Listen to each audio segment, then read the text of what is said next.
So once again, I want to thank everybody for being here today. We're about to get started with our Ponant consumer event. Our Ponant consumer event really is more of a conversation and an opportunity to really learn and get some wisdom from our friend Alistair Newton here. I'll introduce him in just 1 second. Let me first do some spotlighting. So there's Yanedi at the center screen. And there's Alistair. And there's me. There you go. So, sorry, again, I apologize for my voice. I'm going to do my best. But it's going to be a fun event because today we have our friends from Ponant that are joining us to go over some great information about Ponant in general, but with a focus on the expedition product of Ponant, or more specifically, we're going to do a lot of talking about the Commandant Charcot, which is their amazing true expedition ship. And so before we get started with today's event, a little bit of the typical, and some of you already know this, some of these common housekeeping items. Number one is remember that throughout this event, I want you guys to be very interactive. I want you guys to participate actively in the conversation. We have a chat area, so we have a chat box, which is where I'm typing hello. If you have questions that you feel can wait till the end, feel free to type them there. If we're talking about something that is way too interesting to let continue on and you want to stop us, please raise your hand or just unmute yourself and interrupt. We'll be happy to answer any questions before we move on, because we do want to make this very informal, very interactive, and really an opportunity to just have a conversation, because we don't get a chance to have Alistair in this events way too often. This is a rarity right here. So we're very thankful for that. And so please, we want to make sure that we make the most out of him too. Also, throughout this event, we're going to be pushing some polls. We want to know who's with us and a little bit of what you do, what you like, whether or not you've done business with us in the past, whether or not you've cruised with Ponant in the past, whether or not you've done an expedition cruise or not in the past. So you're going to see a poll just like this one that just came up in your screen. Have you sailed with Ponant before? And so we like to know this, because that way we can direct the conversation. I can direct the questions so that we can provide the best information for the most of you. So interesting so far from the people that have answered, most of you have not sailed with Ponant, and that's not surprising at all. Ponant hasn't been marketing to Americans for the longest time. We're going to talk about that in a minute, but I think you're going to find the next several minutes very, very entertaining and very educational. So without any further ado, in the screen you have Yanedi and Alistair. So first of all, we have these two guests with us that I'm going to properly introduce in a second. But you also see that there's a lot of guests in a lot of Luxury Cruise Connections guests or invitees in this Zoom event. Many of you guys have done business with us in the past. Some of you have not, and that's okay. This will be an opportunity for you to also know what we do and what and how, what makes us as an agency different. We'll talk about that later too. But most importantly, there's also some Luxury Cruise Connections advisors that are participating in today's event. Sometimes they'll participate with, some, they'll help us answer some questions. They'll give us also some expert comments based on their experience as advisors selling Ponant and selling different expedition products. But also because sometimes some questions come up that are worth taking offline, and so we'll make the introduction and then you'll go offline and take care of those particular details. So now, without any further ado, my name is Carlos Edery. I'm the CEO of Luxury Cruise Connections, but with us, we have the most important people today, Yanedi and Alistair. Why don't you guys introduce yourselves real quick for us? The most common word, unmute yourself. So good afternoon, everyone. Thank you so much for joining me. I really have the pleasure to be representing Ponant for the last 4.5 years. Quite honestly, I've been in the cruise industry for 26, but I think I came to my home and I'm super proud of this company, and it just every discovery, every sailing, it's just a new opportunity to highlight the beauties of the world. But I am your business development director for Ponant, but the person that I have here with us is just very, very important. And I just wanted to introduce also Alistair. Thank you, Alice, for being here with us today. Thank you for having me. And to introduce myself, I've been at Ponant for about 3.5 years. And before that, I've been an expedition leader, having led several hundred expeditions to over 100 countries with a variety of different medium, whether it's by plane or by ship, and all around the world. So I'm very excited to be at Ponant now, and particularly most recently have been doing some work with Le Commandant Charcot, which is why I thought it'd be a great topic to talk about today, this incredible new product. But we'll get to that a little bit later. Sounds good. Sounds good. That's perfect. And so as we get started, based on the results that we had just a second ago, basically 95% of you that are joining us today have never sailed with Ponant, which is amazing, right? That's the idea, that you're here because you want to learn and understand more about what Ponant has to offer. So just to give a little bit of perspective, and this question goes for Yannetti. Can you talk to us a little bit about the awards and why Ponant, who's Ponant today in terms of like the awards you've won so far? Yes, well, just to give you a little bit of history about Ponant, Ponant just recently won by Condé Nast Travelers #1 in small ship cruise, as well as #1 in expedition cruise line. So that says a lot about our commitment, not only to the environment, but our guest experience as well. I mean, Ponant has been, I'll be a little bit ahead of my game here, but Ponant has been sailing since 1988. And we're really not the new kids on the block, but we are kind of recent into coming to the U.S. market, as you said before.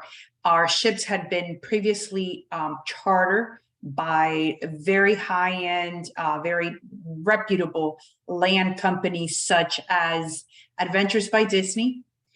It's one. So Talc, Abercrombie and Kent, Backroads. So a lot of companies that do not own ships and do prefer to have an expedition type of adventure or even yachting adventures prefer Ponant for the excellent service and the distinct itineraries. One other thing that we will be highlighting today, it's the new alliance with the Smithsonian Journey organization. The Smithsonian Journey is just a wealth of knowledge and cultural engagement in the U.S. And more recently now, we just have about 40 sailings that we're bringing experts on board to enhance the cruise experience. So we'll give you more information about that as we present. So I know that there's a video that we want to share. It's a very short video, but it can give us a really good understanding of the Ponant brand. So if you guys don't mind, I'm going to go ahead and share my screen real quick. And let's check this out. Thank you. The sea has been our guide for over 30 years. We use this experience to serve you by designing and creating unique luxury and expedition cruises.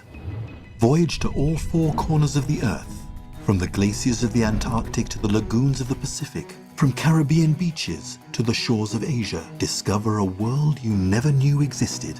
Ponant takes you to remote places far from the mainstream. From stopover to stopover, every morning, a new horizon opens up before you. Enjoy all the magic of Ponant, a travel experience that is both immersive and...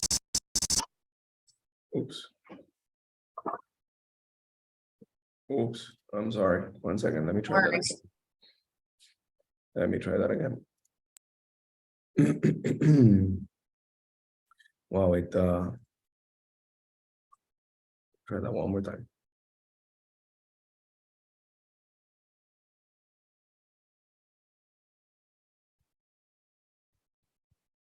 One second, I'm sorry. No problem. Here we go again. And I'll... to the shore, immersive and sophisticated. Deliberately designed for a limited number of passengers, our luxury expedition cruise ships combine design with the latest technology and an eco-responsible approach. Artists, scientists and speakers travel with you, bringing to light the riches of the country's regions visited. Every day, enjoy a taste of excellence with exciting cuisine, full of subtle flavors developed for you by our talented chefs. Enjoy the many activities on offer and share great times together. Opt for an all-inclusive cruise.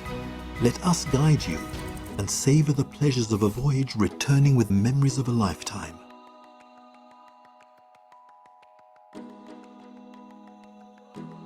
Explore the globe with the world's #1 in luxury expedition cruises. Make your dreams of adventure become a reality in the most comfortable conditions, at the heart of extreme landscapes.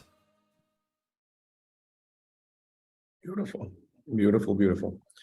Okay, so I think that gives us a pretty good idea of what Ponant is all about. But can you give me a little bit of history on the brand? Like, when did you guys start? Where does Ponant come from?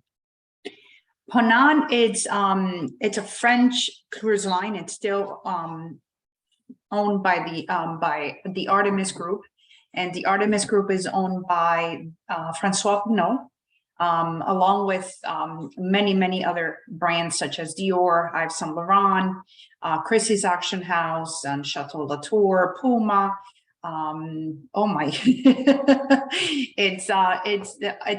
We have a wide variety of French and international brands that the Artemis Group owns. So we are a very financial stable company, and we have been sailing over 26 years. So it's quite, we do have a great reputation out there. And one of the things that I like the most about Ponant is that it sells under the French maritime laws, which are one of the strict laws in all the world. Interesting. Now let's talk about the world. So where do you travel? And for that, while you share this, I'm going to share the screen as well, because I think this slide is important. Yes. As I said before, we go over 450 destinations worldwide, all 7 continents. 25% of our cruises will be sailing in the Med, also Northern Europe as well. We have Iceland. I mean, it's just absolutely beautiful itineraries. One of the itineraries that I like the most, and it's not an itinerary that it's very much recognized, it's one that goes from Lisbon all the way to Bordeaux. Quite interesting. It's all about gastronomy, vineyards, so it's phenomenal. The Arctic, which Alistair will be talking more about, that the 15% will be in the Great Lakes, Caribbean, South America, 15 also the Antarctica. But when we talk about Antarctica, we'll be learning a lot today, because Antarctica it's such an on-team paradise that it has a lot to offer. Australia, New Zealand, the Seychelles, I mean, Japan, you name it. Anywhere there's ocean water, Ponant sails there. And so we kind of saw a little bit of this in the video, but what is included in a typical Ponant experience? Do you want to put the slide so everyone can see? It's really cool. What do we offer? The service included, it's very attentive service, fine dining, activities, wellness, it really allows yourself to be just a unique person out there. I mean, we have, since our ships are between 184 guests to 264, it also gives you the ability of meeting your fellow passengers, have very interesting conversations, because we sell with guests from all over the world. So it's really an eclectic international clientele. And what is included, everything is included. So usually when we talk about inclusions, but they're on some other cruise lines, it's not really all inclusive. We are all inclusive. All meals are included, gratuities, port fees and taxes, open bar, 24-hour room service. If you decide to take a suite, there will be a butler service, unlimited Wi-Fi and free of charge. All the expedition will have short landings via Zodiacs. They will also have the intra flights. For example, from Antarctica, we talk about the flights from Buenos Aires down to Ushuaia, or Chile down to Ushuaia, where we'll be departing to, or it really depends where where the itinerary departs from, but also the Smithsonian Journey's departure will include all the shore excursions as well. And for polar expedition, the parkas as well as the boots. So you have, and the parka, it's yours to keep afterwards. And the boots as well, no?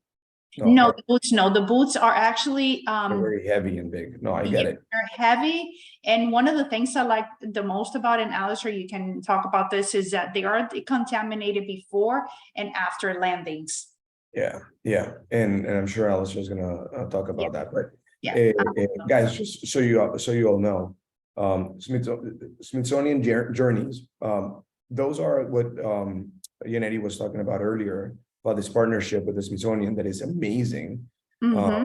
But there's a couple of things that I want to highlight very quickly on this that I want to make sure we don't forget. Number one is that these itineraries are heavily marketed to Americans, right? So while Ponant is a French company, and part of the Ponant experience is you get that French, a little bit of that French culture on your experience.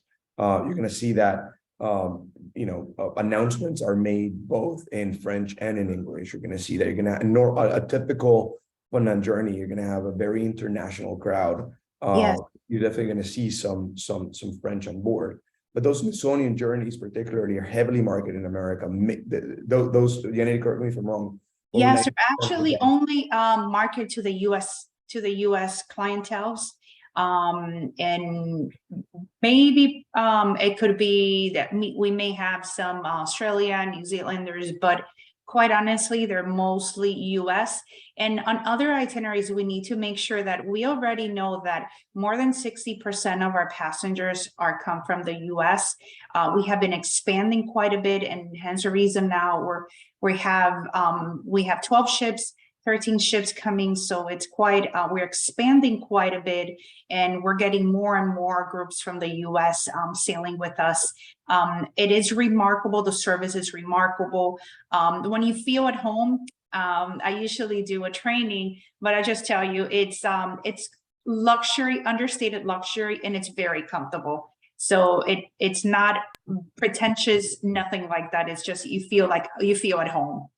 So a typical Ponant itinerary, non-expedition itinerary, would not include excursions. But if it's a Smithsonian journey departure, then those include excursions, which is important to highlight. Yes, also important is that for being members of Luxury Cruise Connections, we also provide a $100 onboard credit per guest. And if your clients are also AARP members, they will receive an additional $100 in addition to discounts. So we'll leave that for as soon as we get some interest, we'll talk about more. Okay. Elizabeth, I see your question. We're going to get to that in a few minutes. Okay. And John, also see your question. We're going to get to that one also in a few minutes because that's a loaded question a little bit. Sorry. Moving on. Alistair, can you talk about sustainable tourism? And you were talking a little bit about, well, people were joining in earlier, but what's Ponant's approach to sustainability? Yeah, so firstly, for sustainable tourism, I think there's a couple of different sides to it. First of all, I think it is, we strongly believe that you protect best what you know best. And so, going to places and experiencing them and witnessing them makes you a strong advocate for protection and preservation of the future. So that's first part of it. But of course, when you're traveling there, you need to do so as gently, as softly as possible. So Ponant actually for the last 12 years, really, even more, have been right at the forefront of sustainability in cruising. A couple of years ago, we were named the most sustainable cruise line in the world by the German NGO NABU. And so we have, for example, all of our ships are clean ship certified, they're quiet ship certified, they're using the cleanest fuel. I believe we were the first company to only use MGO or LNG and not the heavy fuels. And I'll talk a little bit about what we've done on Charcot that's pushing that to the next level of developing brand new technologies to make us even more sustainable. And it has already been announced publicly that we're intending that our next ship will be carbon zero. Wow, interesting. Yeah, a huge challenge. No, for sure, for sure. So we're gonna dig into the Commandant Share Code in just 1 second. What I wanted to use 2 seconds to kind of explain to our audience a little bit about that world of Ponant. And Yanedi, I apologize, 'cause I know I'm taking over your slide here, but it's important for our audience to understand that Ponant as a brand has basically 2 types of experiences, right? We talked about it just a second ago, but just to put it in perspective, there's 2 types of experiences. You have the expedition experience, which includes the polar expeditions and the non-polar expeditions around the world, right? The tropic expeditions, Australia, Kimberley, etc., right? And then you have the yachting experiences, the yachting cruises, right? So Ponant has these 2 types of ships. The yachting cruises, those are small, beautiful, less than how many passengers? 180. Small, 180. beautiful yacht-like experiences. And those are sailing the Great Lakes, the Med, Caribbean, Europe, Baltic, Iceland, you name it, right? So the reason why I'm saying this is, at least I'm going back to your question, Ponant as a brand has those 2 options, and you can choose the level of, how adventurous do you want to go. We're going to go with Alistair in just a second and talk more about the expedition product that they have, because the Commandant Share Code is their new ship, and it's amazing, something you guys should all know about. And so he'll let us know specifically on expedition how strenuous those activities are. And then John, to answer your question, when you're booking with Luxury Cruise Connections, your Ponant cruise, we can then look at what's the best option. Ponant does offer air booking services, but then we as an agency will make best use of either that air or our own contracted air, and whatever's better, then you'll have that available. So you have kind of the best of both worlds there. But I guess the full answer to your question is we'll make sure we'll be that full that one-stop shop, full luxury experience for you to make sure that we get you there. So what do you guys say we go straight into expedition? Yeah. Can you just show really quick the Smithsonian Journeys itineraries? Yes. So 1 second.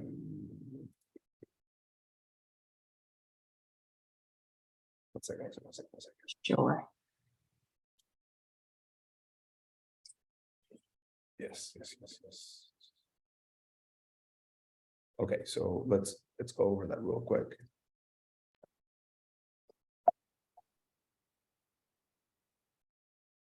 You see, there you have the Greek Isles, the ancient Israel, Egypt, Cyprus, Greece, also the Scottish Isles, the Norwegian, the circumnavigation of Sicily. There's also, go to the next page. I mean, just to give you an idea, the reason why I wanted to show this is that the places that we go to are very small, and really, we still depart from Venice, or we still use Venice as a port. So docking in each destination, small ports of call, it really allows you to spend more time and have a much better experience time-wise and walking right off the cruise to the destination. We also, of course, provide shore excursion, but it's the destination is right at your fingertips. There are no bus rides or anything like that, that it really takes time away from your experience. If you want, Carlos, show the picture of the ship in Bordeaux.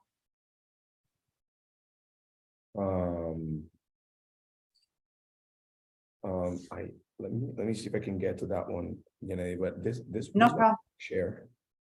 This Okay. one. Well, I think that's the tri-submersible marina, where we have water sports, and we also convert that into a natural swimming pool. So it's quite unique, that non-motorized water sports, kayaking, stand-up paddleboarding. It's a great experience. We use that also for concerts. Should we have, just concert outdoors.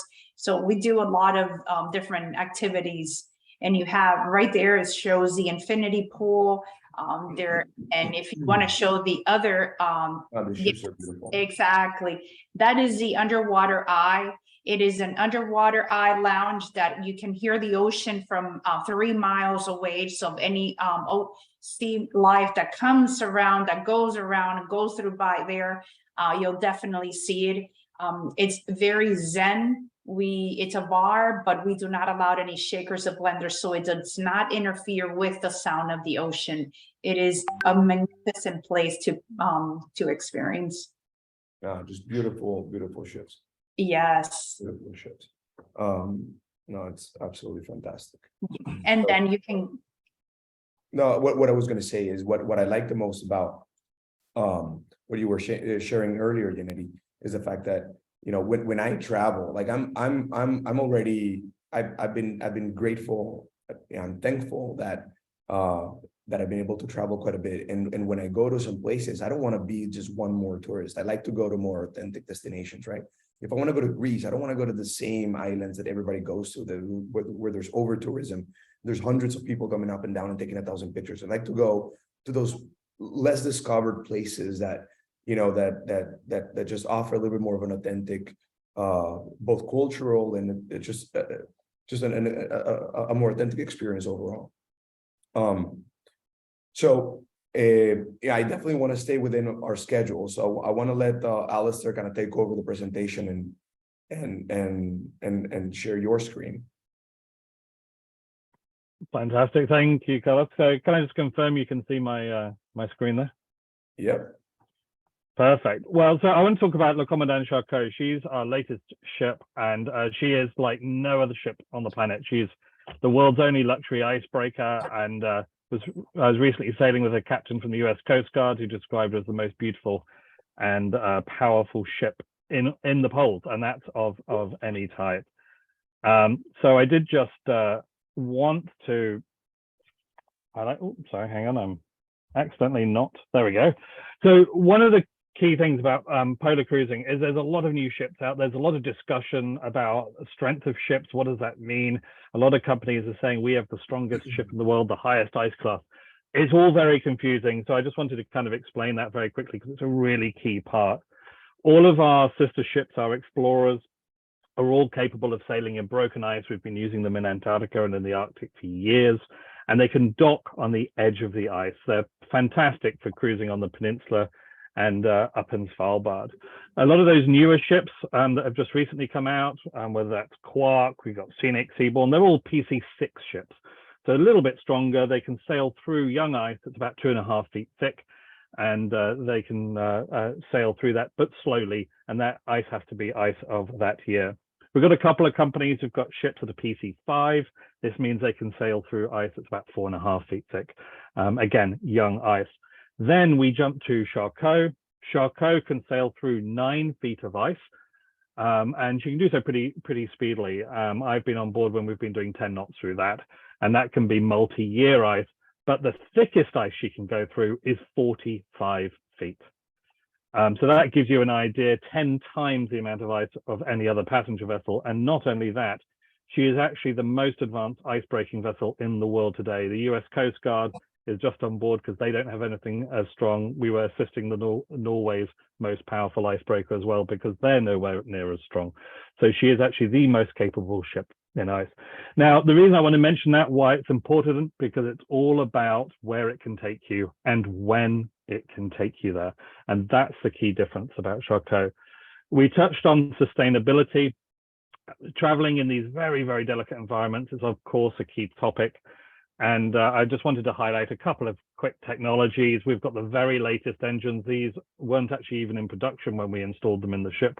They were still being tested, but we wanted that next generation. And we have 50 tons of batteries. We can run the ship completely silently, and on a completely zero emissions, but actually the main function is like a hybrid car, so that we don't, so basically if we're accelerating, instead of revving the engine, we draw that power off the batteries, and that keeps our fuel consumption really low. And then when we take our foot off the gas, as it were, we recharge those batteries. And for this type of engine, again, that means they're much, much more fuel efficient. To give you an idea, we're looking at about a 25% reduction in CO2, 85% reduction in nitrous oxides, no particles produced at all, no sulfur. So very, very clean technologies, and that's really, really key. But the big question that I always get asked about this ship is sailing in ice. You know, what does that mean, and how can that be environmentally sensitive? Getting back to that sustainable tourism question that we had. And the big thing here is that we worked with an industry partner to develop a new type of navigational software that takes satellite images that you can see here on the right of ice. Those are satellite photos. It's analyzed by software, and then it can identify the paths within that ice and find us the path of least resistance. So we're often sailing rather than through solid heavy ice. It's like this. This is leads, sort of roadways almost, between the ice. So these are big pieces of ice that have just drifted apart and opened up. So this is what we're primarily doing. Of course, we're perfectly capable of steaming through that ice, but we keep that to an absolute minimum. So we have a very soft footprint. We also send over satellites and get satellite imagery after we've been to make sure that we're not leaving a lasting impact. And I also just want to talk about these because these are super cool. These are the world's largest ice-breaking ASI-pods. And an ASI-pod is like a big outboard engine. Now, to give you an idea, that propeller there is 20 feet across. It's the same size as you'd find on a Carnival cruise ship. Why should you care about that? Because this makes the Charcot remarkably maneuverable. Because of those batteries, we can operate silently. So we can be maneuverable and silent. And the end result of that is this. These are photos taken from the deck of the ship. And just absolutely stunning, and the wildlife just doesn't care. So I've got a good friend of mine who's one of the leading polar photographers, and she said in all of her career she's never had wildlife encounters like she's had on our ship because of that maneuverability and the silence that goes with it. The other thing I wanted to highlight as well is safety. You know, we're traveling in an extreme environment, and it's an obvious question of, well, is it safe to do so? The ship is remarkably powerful and strong, but in case anything untoward was to happen, we actually decided to develop the next generation of safety equipment. So the safety equipment that we've developed on board, we have these floating ice cubes that contain all the survival equipment. We've got tents that float in the water and out on the ice, and these amazing survival suits. And last year I got to spend 24 hours on the ice at the North Pole. In one of those tents and in one of those survival suits. So I ended up overheating. It was so effective. So just to reassure you that, you know, we're thinking about all aspects of traveling in these harsh environments. But what is it all about? So those are the sort of big tools. It's all about exploration. And this is the thing that makes Le Commandant Charcot completely different from any other ship. So we have our fleet of standard expedition ships, but this is taking it to a whole nother level and really traversing into exploration. So these are voyages sort of into the unknown quite often. So when we're out exploring, of course, we've got this incredible tool, the Charcot. You can see hidden away in this image, there is Charcot right in the center. It is an incredible environment, and we explore it with the ship. So a lot of the time, you don't even have to leave the ship to get the very best experiences. And that's something really worth remembering when we're talking about how strenuous it is. You can have the most remarkable experiences without ever leaving the vessel. We have an enormous amount of outside deck space on this ship. So we've got a heli deck, which you can fit the entire passenger complement and the entire crew complement and still invite another ship on board and still have plenty of space. It's an enormous area. Plus we've got a promenade deck.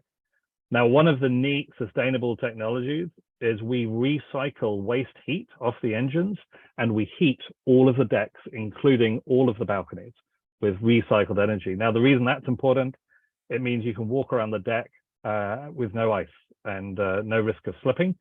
So again, thinking about that sort of strenuous side, we've also got heated seating all around the ship. So again, using recycled energy, so you can sit down nice and cozy on a heated bench, which is a lot of fun, I can tell you.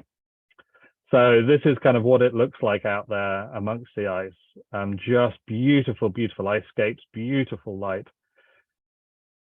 And this was one of my favorite experiences on our North Pole cruise. This was the captain's gala dinner. Everyone in their finest, and a completely empty table, in fact, a completely empty restaurant, everybody out on deck. And the reason, of course, was because we had polar bears walk right up to the ship in the middle of the captain's gala. So everyone vacated. Few people threw on their jackets. Most people just wandered outside. And again, just incredible. All of these images taken, as you can see, directly from the ship, and just really, really beautiful. So, you know, this is what it's really like. This is up at the North Pole just after midnight. Beautiful light, incredible, incredible experiences. It's really quite breathtaking. But of course, the other part of a journey of this type is getting off the ship and continuing that exploration off the ship. You know, what else can you be doing? And so we have our Zodiacs, which are really easy to access. So you can board those. We use those in the periphery of the ice. So we're using those on the ice edge for the most part, down in Antarctica, of course, making landings when we're away from the ice using the Zodiacs. Getting out in the kayaks. And again, this is a completely different perspective, completely silent, completely tranquil, exploring by kayak, a lot of fun to do that. I just wanted to highlight also our partnership with Indigenous peoples. This is Ole. Ole and Adam are from northwestern Greenland, and they've been working with us on board to develop a lot of the knowledge and skills of working on the ice. And we're looking forward to establishing stronger ties with Greenlandic communities and having those people, the Inuit people, on board as well as part of the experience. But of course, a really exciting thing to do is to get off and explore on foot.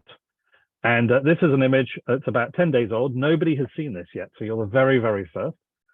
This is down in the Weddell Sea last week. And and actually the ship is back in the same location this week on another departure. So down into the Weddell Sea. Why would we go to the Weddell Sea?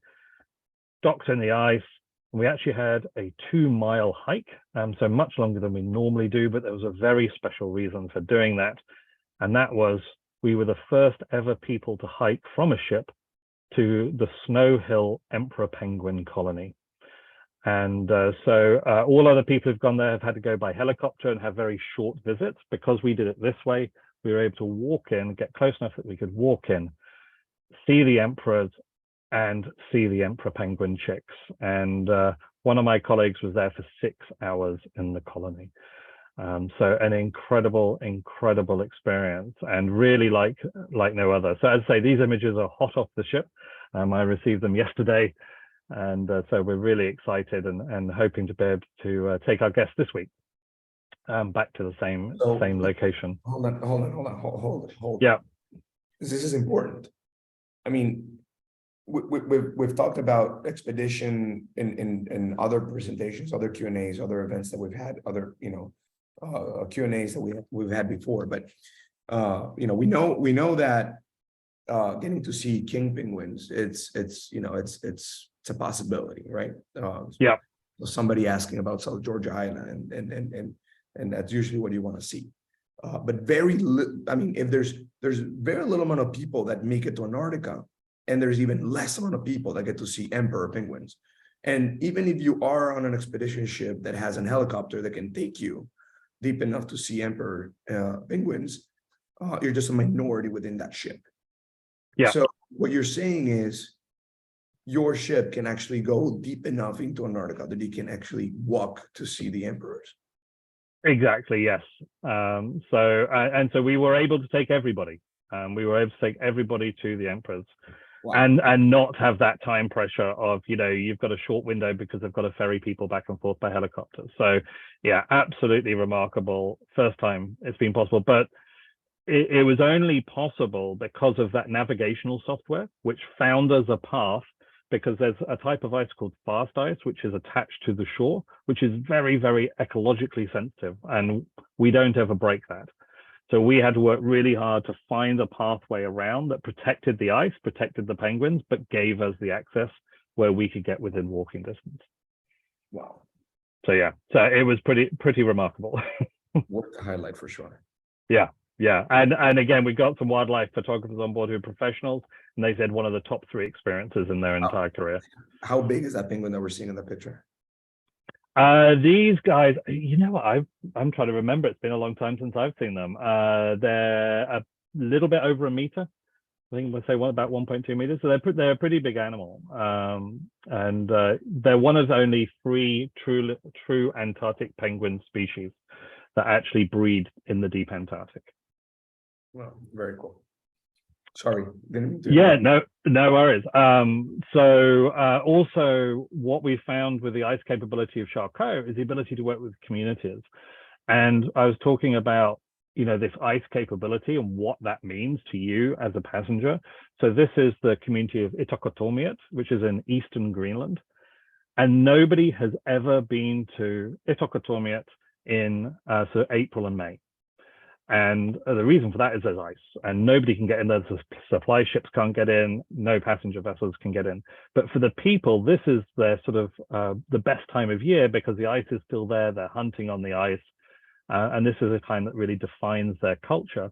So we were able to come in. Big question was how to get the guests to the community. So the community brought out all of their dog teams to the ship, and our guests got to ride on the dog teams if they wished back into the community, go out and visiting a hunting camp as well. For next year, we're actually in discussion with these communities about becoming their early season supply ship, because if they use us, we could actually get supplies to community about a month to 6 weeks before the first supply ship can make it in there, again, because of that ice capability. So really, really unique experiences, unique access, and just breathtaking memories. Also, traveling in this environment is also about exploring yourself a little bit, if you wish to do so. Of course, the polar plunge, but not many people can say they've done a polar plunge at the North Pole. And so that's what's happening up in the top picture, or just floating in the sea ice in a dry suit, or just walking away from the group and spending time on your own out on the pack ice. And it's always bizarre to me when you're up in the pack ice, you're walking around like you're on shore, but actually you're standing over an ocean, which is quite remarkable. So you've explored the place, you've used the various tools to experience it, but also, you know, any exploration is also about discovery. And a big part of what we do with Charcot is a big focus on science. So we actually have a full academic science program on board. We have real science labs. So wet lab, dry lab, we have a moon pool, we have all sorts of instrumentation around the ship. And we invite up to 4 scientists on every departure for free from academic institutions all around the world. So we've had MIT, we've had NASA on board, Oregon State, all sorts of people from all sorts of institutions. And these are world's leading scientists studying the Arctic environment or the Antarctic environment. We also have things like this. This is the sea ice measuring system that hangs off the front of the ship. And this is actually measuring the thickness of the ice every minute of every day, and all of that data is gathered and shared to researchers. This is critical stuff for understanding climate change, for example. So there's always work going on around the ship, so it's great as a guest to get to see and witness all of that work, and to know that by being there, you're facilitating this access that otherwise just wouldn't exist at all. And then on top of that, we have a citizen science program where guests can get their hands dirty and really get engaged in doing real science as well. So this was a fun project called Float Your Boat. This was left at the North Pole, and guests could track their boats. And this is actually being used to map ice drift and ocean currents. So again, linking that academic science through the citizen science to really understanding the environment. This was a snow buoy that was left at the North Pole. That will be being used by researchers to measure the snow cover on the polar ice cap. That our guests got to deploy that out there as well. So again, talking about giving back and the sustainability of tourism, this is a different way in which tourism can be sustainable. But of course, it's also important on any expedition to take some time out to relax, to reflect on your experiences, and also to enjoy onboard enrichment. So as already mentioned, you've got lectures. We have a photography program on our ships as well. On board Charcot, we've even got a snow room.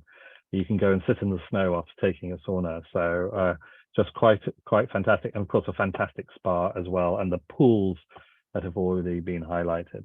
But any expedition, truly any expedition, but particularly up in the high latitudes, is a real paradise for photographers.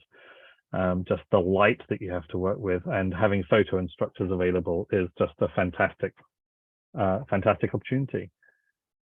And then just getting back on board the ship, someone was asking about the sort of strenuous nature and, you know, the sort of duration and sort of what you're doing on board the ship. You know, there's great spaces to relax and recharge.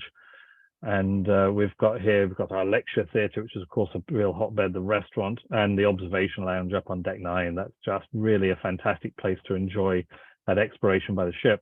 And on the back of our ship, we've got a hot springs. It's not a pool, it's hotter than a pool. It's actually got a hot springs and a cold springs. And this again is all heated with recycled energy. So quite the experience. And we also have a wellness program on board as well. So you can detox, have full detox bar, indoor pool. And the best place on the ship are these swinging seats where you can sit and reflect on everything going by. The last thing just to highlight about the Charcot is the fantastic staterooms on board. So as I said, all of them have balconies, really great spaces to relax. Our duplex suites on board are phenomenal. So you've got the bedroom and bathroom upstairs, and then living room and dining room downstairs. And this comes with butler service included as well. And then our owner's suite, which wraps all the way around the back. The balcony wraps, it's about a 320-degree balcony. Which is really fantastic and a really incredible space. And then the last thing is the food. Of course, you know, people say, what's the advantage of traveling with a French company? It's got to be the food and the wine. And we work with Alain Ducasse. Alain Ducasse holds, I believe he holds the record. He has 21 Michelin stars across all of his different restaurants. So he's the consultant who advises on all of our food, and his team train all of our chefs. So fantastic food, but we also have a buffet style upstairs, which is great. A grill, it's always got a roast on it. So you don't always have to eat sort of fine French cuisine. There's a lot of different styles as well. So that's it just in general. Just to quickly highlight a couple of the itineraries. Exploring up in the Arctic. Where can you explore? So where we take the ship, as I mentioned, getting into the spring in Eastern Greenlander time, we'll be the only ship in the area, going a little bit further north up into Scoresby Sund as well as the ice starts to retreat a little bit, going through the Northwest Passage and taking sort of previously undiscovered routes up in the Northwest Passage, again, due to the ice capability. We had incredible polar bears in the Northwest Passage this year.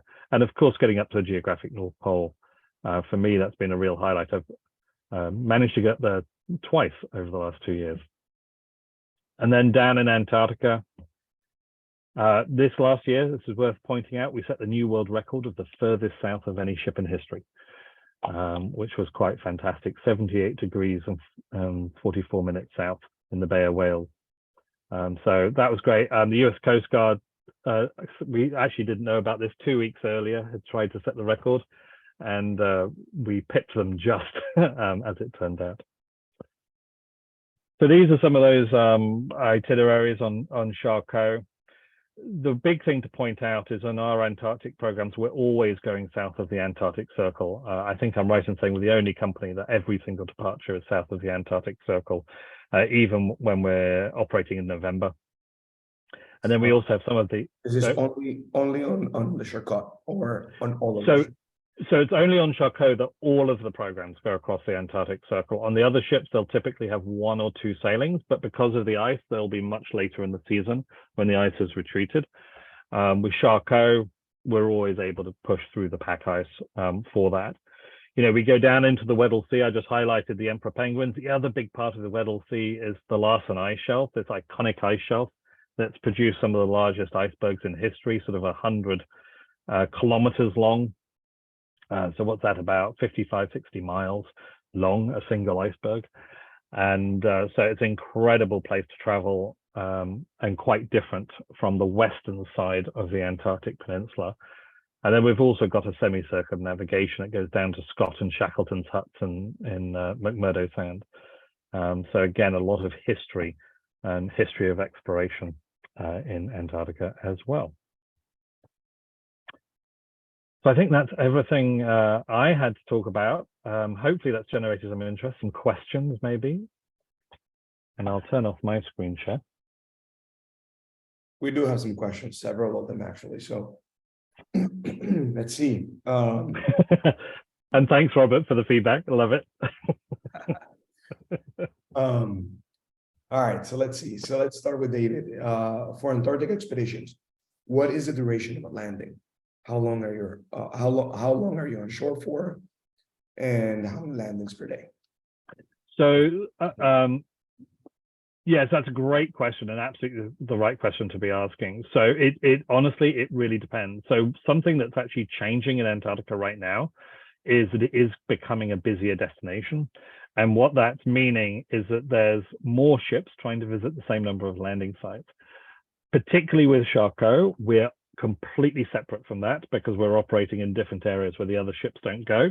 So we don't have those pressures on us. Now, at any one time, we're allowed to land 100 people. And that's a regulation across all of Antarctica. On shore, when we're operating on ice, we can land everybody on the ice at the same time.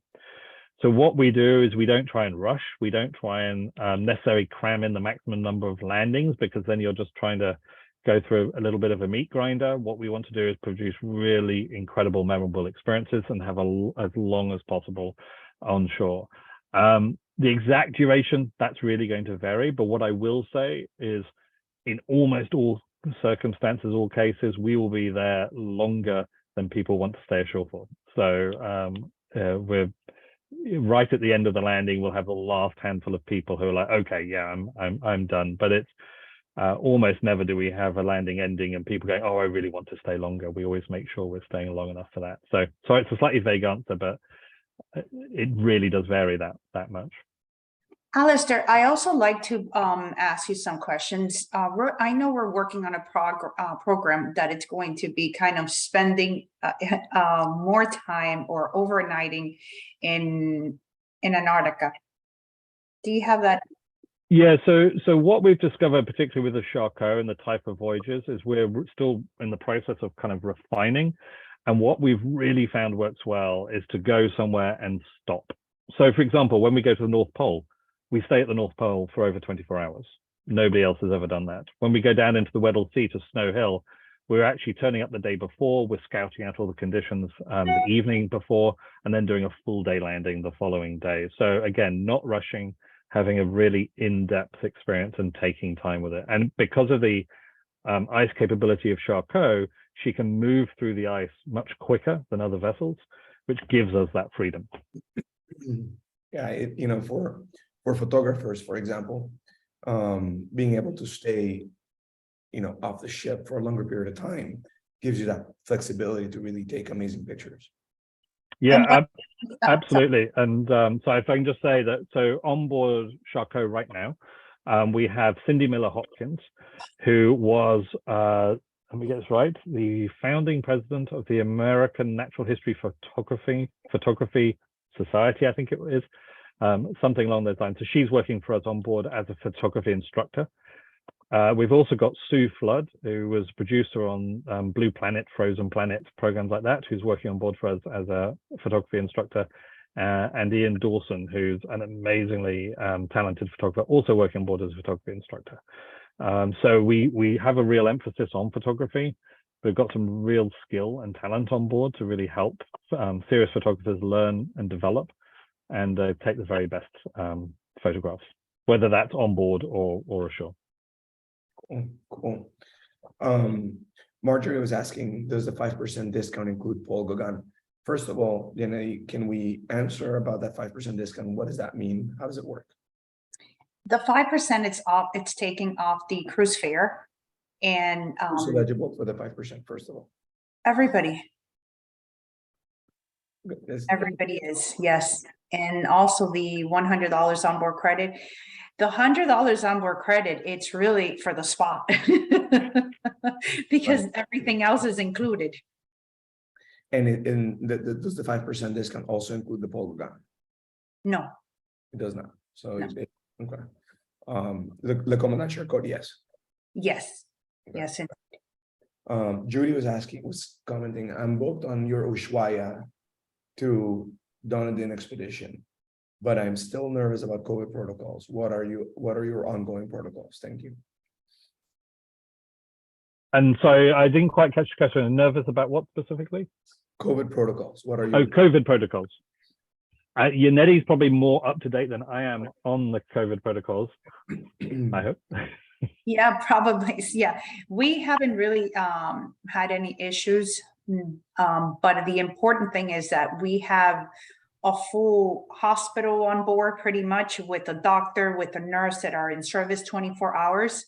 One of the things that we do for Antarctica, it's very important that we request a medical form signed by your doctor. And if you're thinking of doing activities such as kayaking, we would require an EKG. Just to make sure that everything is okay. But going back to your questions for COVID, we also have set aside cabins to isolate any type of person that would have COVID. And yes, and they do have to be tested for some, of course, because from Chile and also from Argentina, they still require certain protocols that we usually don't have, but yes. And as far as vaccinations, we still require vaccinations, especially for expeditions. It's very important because we go into very remote types places in the world. And just to add, on the medical facilities, we do have one full ICU setup, 3 en-suite rooms. So we have a doctor and a nurse. We have full blood lab testing capability and analysis. We also, with COVID, it's very important, we can produce our own oxygen. So that there's no risk of us running out of anything like that. So we were one of the only, actually we were the first operator to operate last year in the midst of COVID as well. So we've got a very strong track record with that. And now going back to destinations, do you have any Antarctic expeditions that include South Georgia Island? So we do, primarily not on Charcot, and the reason for that is Charcot is really designed to excel in the ice, whereas in South Georgia, that's a coastal itinerary, so that would be on our sister ships, but absolutely, some fantastic programs going through South Georgia. Definitely recommend it. Those that go to South Georgia are the same ships that have the Blue Eye Lounge, right? No, those the Blue Eye Lounge is found on the Explorer fleet, so that's the 6 Explorers. So they are ice capable, but we tend to use them more in the tropics because the Blue Eye Lounge honestly works better in the tropics.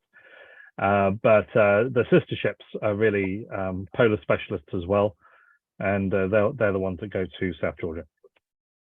Cool. About the Blue Eye Lounge, if you do not use shakers and blenders, is there a list of specialty cocktails that are only served there? Yes, that is correct. Cool. And So it's more of a champagne liquor bar. yeah, if you can send us that, if you get a chance, that would be amazing. Sure. Could you speak about the Greenland and Eastern Canadian expeditions a bit, please? Sure, absolutely. So we've got a couple of different models. Again, we've got sister ships operating in the area as well as the Charcot. So the Charcot would be in Greenland early in the season, as I mentioned, when there's lots of ice there. So it's a very, very different experience. Should also pass through late summer.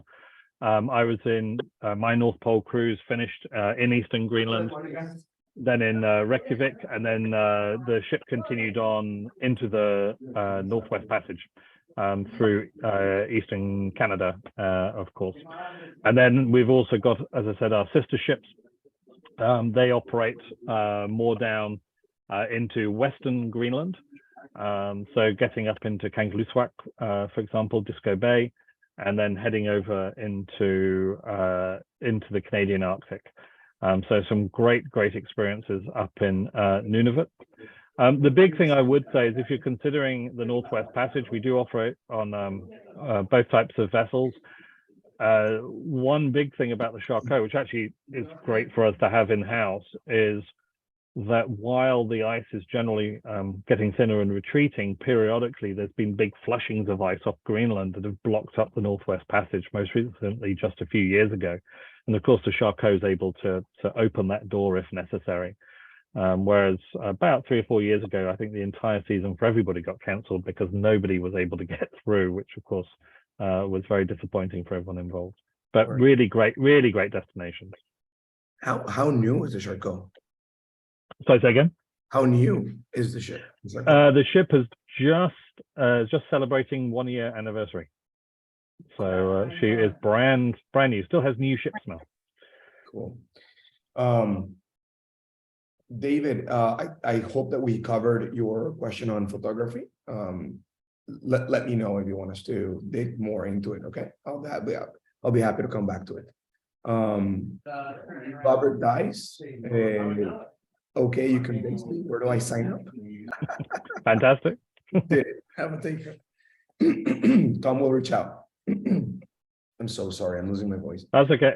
I see there's a question about the helicopter that I wanted to address. So on board Charcot, we do have a helicopter. We have one. We actually have hangarage for 2. And the reason we've only got one is because we use the helicopter only for navigational purposes and safety. So we use it to scout ahead of the ship for navigation. But what we don't do is operate it for guests on board. The reason for that is we've just taken a philosophical decision as a company that we think with the Charcot, we can take you where you need to get to and not need the helicopter for that purpose. And that with the sort of noise generated by the helicopter, if you're going to use it all day long, the sort of environmental impacts, that's not the direction we want to go as a company. So we made the decision not to operate them for guests. Okay, makes sense. Judy, I think your comment was a follow-up on your previous question. Hope we answered yours. If you have any further questions, let us know. I'll be happy to come back to that as well. Solo travelers, do you have offers for solo travelers? Yes, we have over 100 sailings with no single supplement. That means that it's not a certain cabin discount. It's actually the no single supplement. It's on many cabins. And just to tell you, our ships, the sister ships, 4 sister ships, have 95% or 95% balcony staterooms. On the Charcot, they're all 100% balcony staterooms. And for the Explorer class vessels, which are just 180 guests, those are 100% balcony cabins. We have no inside cabins, no interiors. Very cool.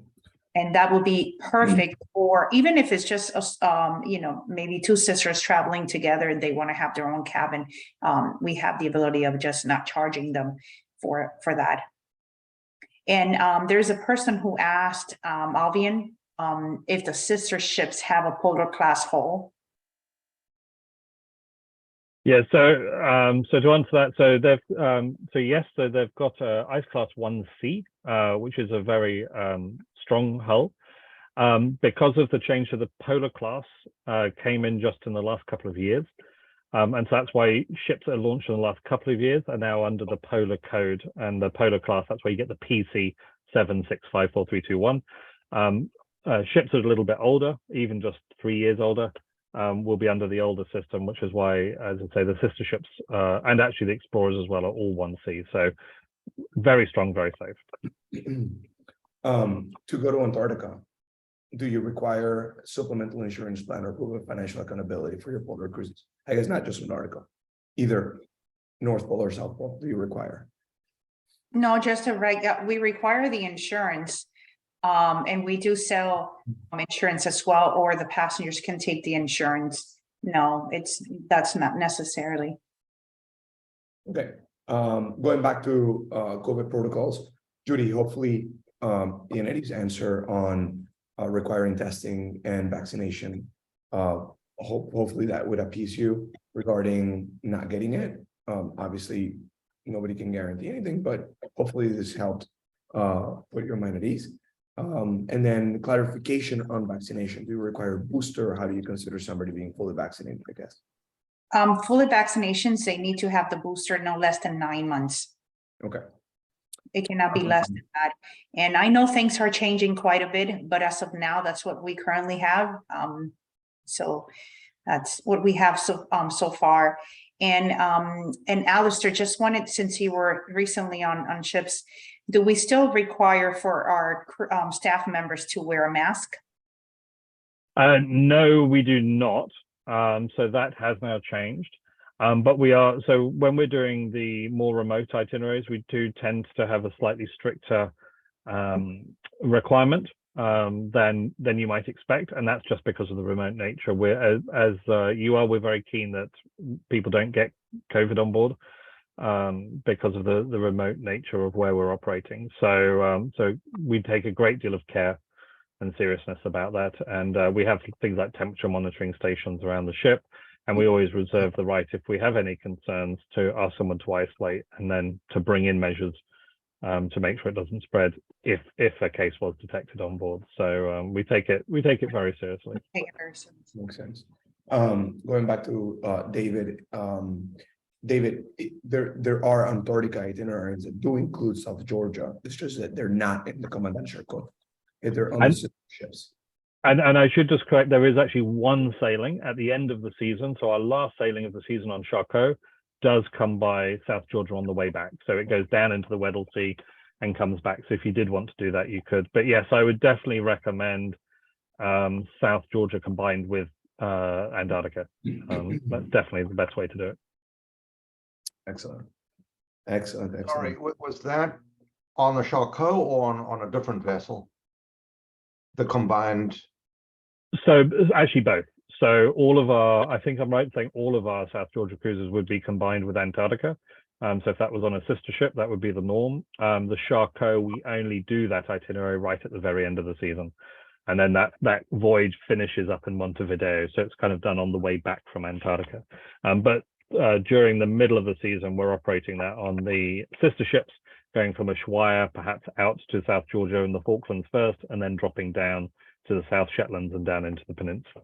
Alistair, and I wanted to ask you one of the questions that we said, what's the difference between the East and the West? Because Antarctica, it's such a vast region that, remember we spoke about that. Yeah, absolutely. I mean, you have to remember it's a continent. So of course it has a huge amount of variation around it.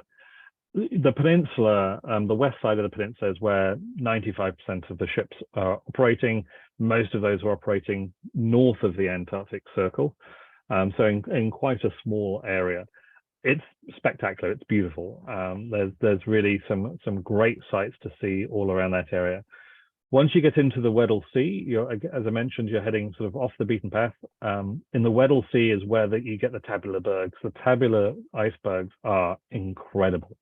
They're really like nothing else. And this is also where you get, these ice shelves and things like that. So again, a very, very different landscape and a lot of different topics to talk about with the types of things that you're experiencing as well. And that's where, for me, the Charcot is the best, because you get down into the ice, onto the ice, and explore it that way. And then just to mention, if you go all the way around the other side of the continent, if you're doing that semi-circumnavigation, just again, incredible crossing over and heading down into the Ross Sea for that incredible history of the great explorers. You've got Amundsen, Scott and Shackleton, history all in that area, and getting down to visit Scott and Shackleton's huts down there. So quite different experiences in the different regions. Very cool. Very cool. Yulia has another question regarding do you accept certificate of recovery instead of vaccination? Yes, the certificate of recovery, it is accepted. We just need to make I need to make sure what it's a time frame. Okay.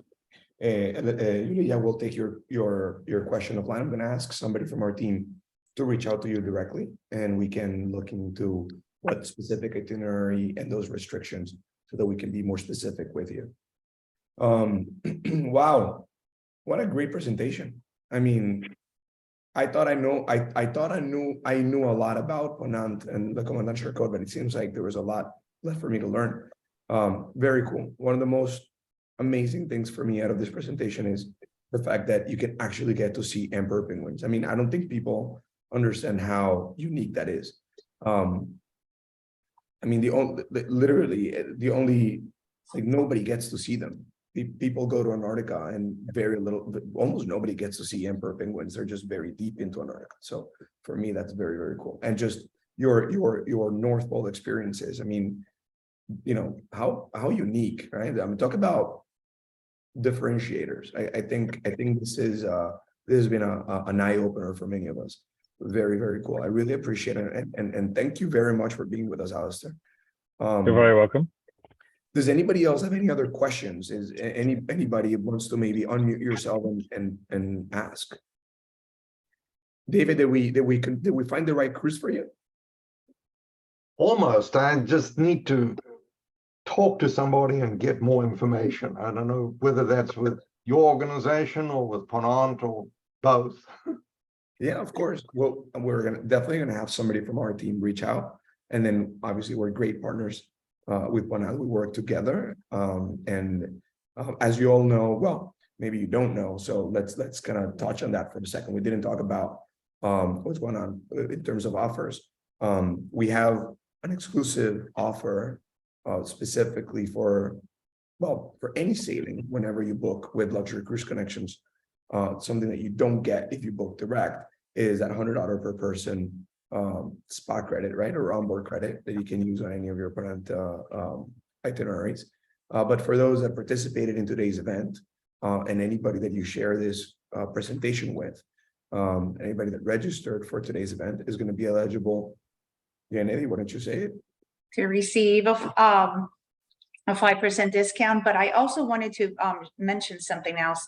If anyone has sailed with Ponant before, they will be receiving a 5% off as well. We currently have a new brochure of Charcot that it is available now to order. So I encourage you to order it as soon as possible. It is absolutely beautiful and it's very easy to ship to you. So please reach out to your Luxury Cruise Connection consultant and they'll be able to send it to you. It's beautiful. We will be happy to, of course. And so listen, yeah. So do you have print brochures? Yes. We'll make sure we send one your way for sure. And those Smithsonian journeys you're gonna absolutely love. The Smithsonian journeys are just absolutely amazing. I mean, there are over 21 different sailings. And we're adding more Japan and Asia, New Zealand, Australia, and we didn't talk about Ponant, right, Alistair? That will be so much. No, we did not talk about Le Ponant, but Le Ponant, it's a sailing vessel that it just sails with 32 guests. It's a 3-master sailing vessel, and it's doing some very authentic itineraries in Australia and New Zealand. Very cool. And Yanedi, On Seychelles. Sorry. Let me ask you this. I know that, for example, there was a Smithsonian journey that was following the eclipse, the solar eclipse. How often does that happen? Actually, we had it last year for Antarctica, if I'm not mistaken, Alistair, and now we did have it, or we're having it for Asia as well. So every time there is an natural phenomenon just like that, we try to do Smithsonian journeys. Why we do that? Because we want to bring experts on the subject to enhance the experience. And we do that with, even with non-Smithsonian journeys, we always have experts on board that will be sharing their expertise with our guests. And they're not hidden, they're actually having lunch or they're having dinner, they're having cocktails with you. So it's the experience itself is very different. I always think when I joined Ponant, it's that, and you tell me, Alistair, isn't most of the captain, I feel like they're the cruise directors rather than the captains themselves, because the way that they interact with our guests, it's just magnificent. I mean, it's just, I have never seen that before. And the fact that we also have an open bridge policy, it makes a world of difference as well. And I just wanna mention that, that there are some staterooms available still for 2023 solar eclipse, and that happens in Indonesia Australia's Kimberleys, and it's its own journey. So it's very cool. Like, think You about also it, get the Komodo Island. think about this. I mean, it's insane. It's very unique, right? You get to go to Komodo Island. You get to see the Kimberleys. You get to experience the solar eclipse in that part of the world, just doing a very unique expedition. I mean, I think that's insane. I mean, that's. And when we do the Kimberleys, we also have our expert Mick Fogg, Alistair. He's quite a legend in that area, and he's also a photographer as well. In the way that they do the Kimberleys, it's very authentic, and with lots of history and knowledge about the destination. So those are, I think that's one of our top destinations for Ponant, the Kimberleys. The fact that you still have a few staterooms left, I think it's an opportunity. I just wanted to bring that up. Thank you. No, I mean, this has been great. I want to make sure that if anybody has any other question, I mean, we don't get Alistair very often, so No. if you have a question about those expedition ships or Le Commandant Charcot, or just visiting the North or South Pole, I mean, let us know. This is when, but we did cover a lot. So I really want to thank you. And I know we're a little bit past the hour, so I want to be respectful of everybody's time as well. Remember that this presentation was being recorded. So if you have any family or friends, Elizabeth, for example, you need to convince your travel partner, send this presentation around, send this video around. Anybody that gets a hold of this presentation and watches it will know that they're eligible for that the extra 5%, which you get exclusively by booking through Luxury Cruise Connections. And with, just a little pitch about us for those that don't know us very well, a little reminder for those that do. We are a full service, one-stop shop luxury cruise agency, and we have a team within, several members of our team are extremely experienced on expedition cruising, very much knowledgeable of every single thing that you need to know about traveling to the North or South Pole, how to get there, what to do. Jean expressing interest about Japanese islands, especially the art islands. Okay, cool. We have that. We'll reach out to you, Jean. One of our advisors will reach out to you so we can provide you with more information on that. And that's what we do. We just like to make people happy. We like to take care of travelers and explorers that really want to travel the world, and that's what we do best. We offer personalized service, very attentive, very much attention to detail. Those that do business with us know that they have access to not only your cruise advisor, but a concierge team that works behind the scenes, enhancing your experience. Because we believe that it's not just the trip itself, but it's the entire planning experience that really makes a difference. And everything that happens from when you book to when you travel, that we believe we can really enhance and do something for you. You will be notified of this recording. You will get an email within the next 24 hours. So please feel free. You can literally reply to that email. We want to make, we always like to make it very easy for you guys to do business with us. So you can literally reply back to that email and say, I have more questions on this, or I want to know more of this, or I want a brochure on this, or, get a hold of me, whatever. And, we'll direct that email to one of our advisors and we'll be happy to reach out. That's it for me. I'm literally going to run out of voice. I'm really sorry. Thank you. You've done very well, Carlos. Yes, you have done great. Thank you, Carlos. Thank you, everyone who have joined. Thank you all very, very much, and hope to see you soon on one of our next events. Guys, like I said, very much available to help you with your next cruise. Please reach out to us. We'll be happy to do so, and we'll be reaching out to some of you as well that have expressed some interest.